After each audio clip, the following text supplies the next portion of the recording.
আগামীকাল থেকে বিশ্ব ইজতেমার প্রথম পর্ব শুরু হতে যাচ্ছে। তো ইজতেমার নিরাপত্তার জন্য আইন শৃঙ্খলা রক্ষাকারী বাহিনী, নিয়মিত বাহিনী, পুলিশ, র্যাব সহ অন্যান্য বাহিনী মোতায়েন আছে এবং পাশাপাশি বাংলাদেশ সেনাবাহিনীর সদস্যরাও এবার মোতায়েন আছে।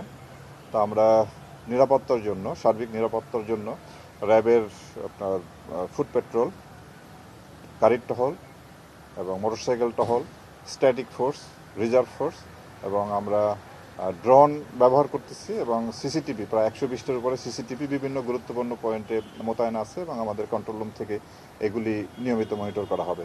এছাড়াও নদীপথে আমাদের নৌ টহলও আছে।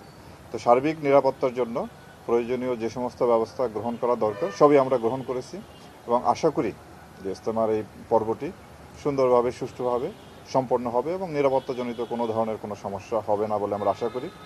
আমাদের নিরাপত্তা যে ঝুঁকিও তেমন নাই, একমাত্র দুই দলের অন্তকলহ ছাড়া আর কোনো নিরাপত্তা ঝুঁকি তেমন কোনো নাই। আমরা আশা করি সুন্দরভাবে এই অনুষ্ঠানটি সম্পন্ন করতে সক্ষম হব।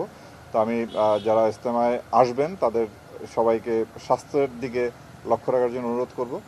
আর পাশাপাশি এখানে ছোটোখাটো কিছু ক্রাইম হয়, পিকপকেট, মোবাইল চুরি, এই ঘটনার ব্যাপারেও যাতে আমরা সতর্ক থাকি।